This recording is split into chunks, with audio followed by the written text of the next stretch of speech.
Good morning. आज अपन देखेंगे biomolecule का नेक्स्ट टॉपिक और वो है डिस्कवरी ऑफ जेनेटिक मटेरियल। सबसे पहले क्या देखेंगे? Discovery of genetic material. अब अपन को पता है ऑल लिविंग ऑर्गेनिज्म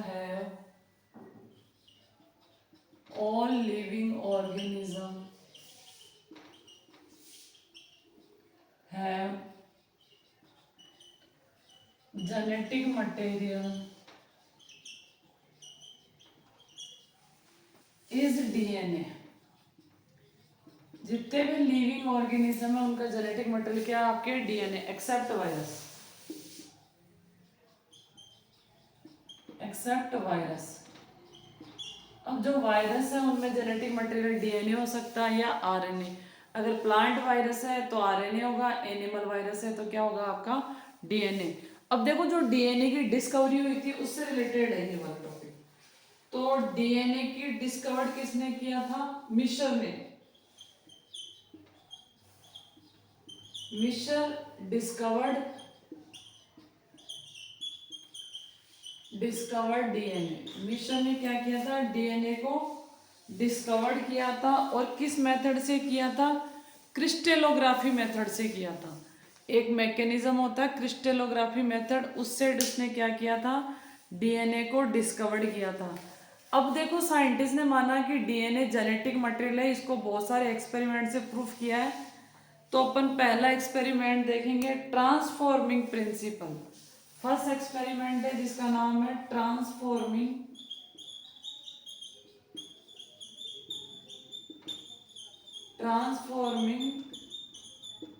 प्रिंसिपल, और इसको फेडरिक ग्रिफिथ एक्सपेरिमेंट भी बोलते हैं।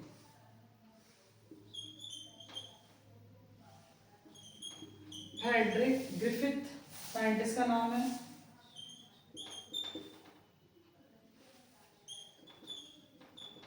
Griffith experiment.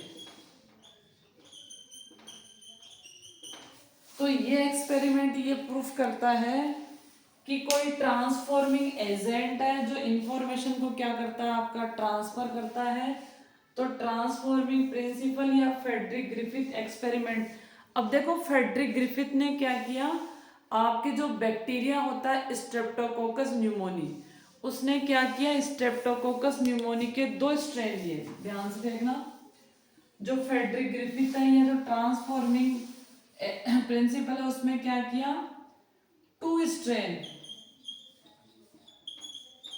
To strains of bacteria.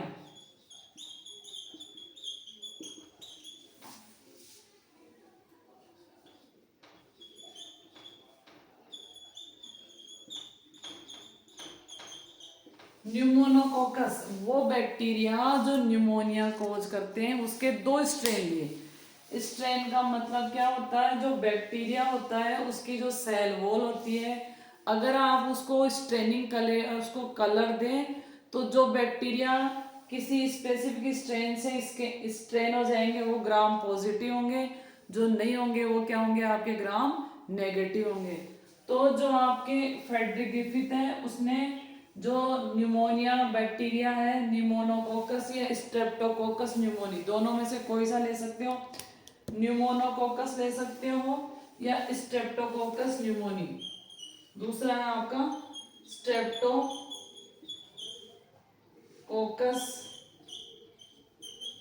Pneumoniae.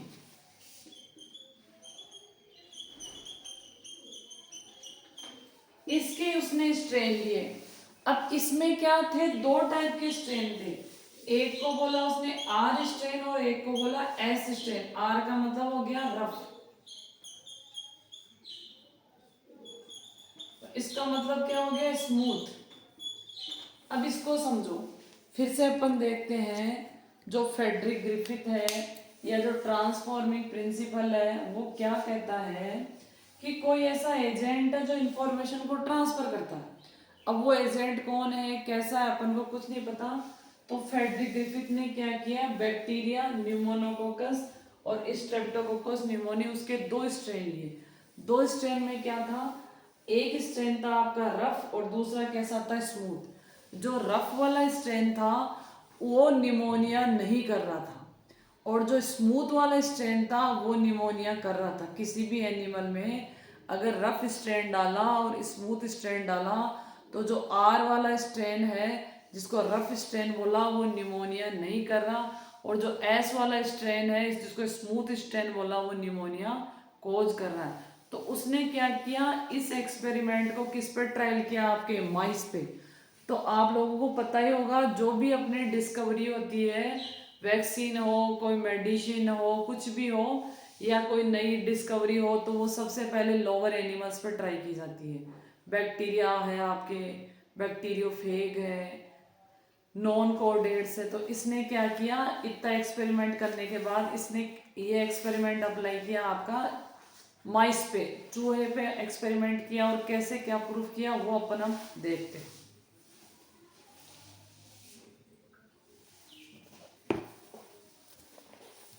तो इसने क्या किया अपन देखते हैं इसको। इसमें से लॉन्ग क्वेश्चन बनता आपके, क्योंकि जो पिछले साल का पेपर है उसमें से इन्होंने क्या किया, जो लेक ओपेरॉन था वो दे दिया, ठीक है, इसके अलावा ट्रांसलेशन दे दिया। तो इस बार ये जो एक्सपेरिमेंट वाले क्वेश्चन है वहां से लॉन्ग क्वेश्चन बन सकता है, या फिर रेप्लिकेशन से और ट्रांसक्रिप्शन से। तो पिछली बार ट्रांसलेशन और आपका लेक ओपेरॉन आ गया, तो इस बार ये जो एक्सपेरिमेंट वाले क्वेश्चन है ये लॉन्ग क्वेश्चन में बनते हैं। तो उसने क्या किया देखो, दो स्ट्रेन लिए रफ, रफ को उसने आर से रिप्रेजेंट किया, और इनकी जो सेल वॉल है या इनकी जो सेल है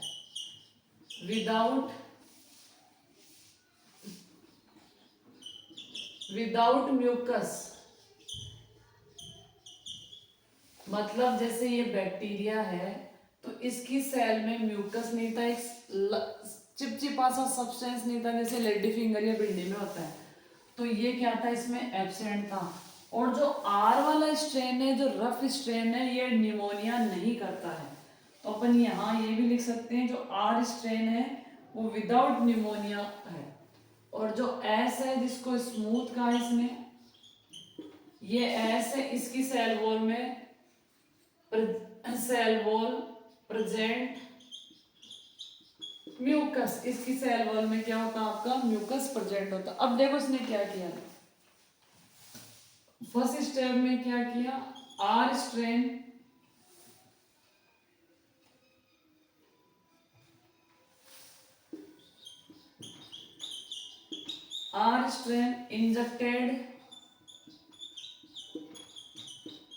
इंजेक्टेड इन माइस,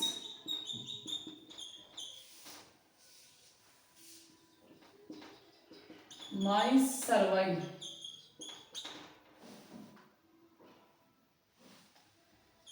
माइस जिंदा है। दूसरे में क्या किया, S strain injected in mice died, मर गया। क्यों मर गया, क्योंकि उसके निमोनिया हो गया, ठीक है। आर वाला निमोनिया करता नहीं है, एस वाला निमोनिया करता है, तो निमोनिया से वो मर गया। अब उसने थर्ड स्टेप में किया, S strain heat killed, S को क्या किया, किल्ड बाय हीट, इसको हीट डाल दिया, जिससे क्या हो गया, इसके जो बैक्टीरिया थे वो क्या हो गया आपके मर गए। अब इसको इंजेक्टेड किया, इंजेक्टेड इन माइस सर्वाइव। माइस क्या रहा आपका, जिंदा रहा। क्यों जिंदा रहा, क्योंकि जो एस स्ट्रेन है जो निमोनिया कर रहा है उसको आपने हीट से गर्म किया, तो ये बैक्टीरिया मर गया और माइस सर्वाइव हो गए। उसने फोर्थ स्टेप में क्या किया, S strain killed by heat plus live R strain, इसमें जिंदा आर स्ट्रेन डाला तो क्या हुआ, माइस डाइड, माइस मर गया। अब समझने वाली इंपॉर्टेंट चीज है यहाँ पे। देखो क्या हुआ, आर स्ट्रेन स्मूथ स्ट्रेन है जिसमें सेल वॉल में म्यूकस एब्सेंट है, इसको माइस में इंजेक्ट किया, माइस जिंदा रहता है क्योंकि ये निमोनिया करता ही नहीं है। दूसरा है एस स्ट्रेन, इसको माइस में इंजेक्टेड किया, माइस मर गया क्योंकि वही ये क्या करता है आपके निमोनिया करता है। फिर एस को हीट से गर्म किया, हीट से गर्म करने पर वो बैक्टीरिया किल हो गए, जैसे ही माइस में डाला तो माइस सरवाइव कर रहा है, माइस जिंदा है।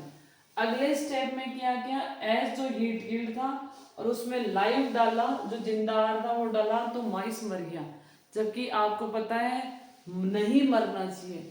तो इसने कंक्लूजन निकाला कि जो जिंदा आर स्ट्रेन है, जो जिंदा आर स्ट्रेन है, जो या लाइव जो आर स्ट्रेन है, उसमें से कोई सब्सटेंस जो डेड एस स्ट्रेन है उससे उसमें ट्रांसफर हो गया और इसकी वजह से माइस क्या हो गया आपका डेड हो गया, इसीलिए इसको क्या बोलते हैं ट्रांसफॉर्मिंग एजेंट। इसने कंक्लूजन निकाला कि जो जिंदा वाला जो लाइफ स्ट्रेन है आपका आर, उसमें से कोई एस जो सब्सटेंस था वो एस स्ट्रेन में चला गया और माइस क्या हो गया आपका डेड हो गया। तो इन्होंने कंक्लूजन निकाला कि कोई ऐसा एजेंट है, ट्रांसफॉर्मिंग एजेंट है, जो आपके जेनेटिक इंफॉर्मेशन को एक जगह से अगली जगह पहुंचाता है। पर जो ग्रिफिथ था ये क्लियर नहीं कर पाया कि जो जेनेटिक मटेरियल होता है उसके कैरेक्टरिस्टिक्स क्या होते हैं, या फिर जो आपके ट्रांसफॉर्मिंग एजेंट है वो कौन है। इन सब बातों का जवाब ग्रिफिथ के पास नहीं था। उसने तो सिर्फ इतना ही कहा था कि इसमें से कोई एक ऐसा एजेंट है जो ट्रांसफर हो गया। अब देखो अगला एक्सपेरिमेंट है आपका DNA is the genetic material, Hershey और चेस का एक्सपेरिमेंट है जो अपन नेक्स्ट क्लास में देखेंगे। Thank you.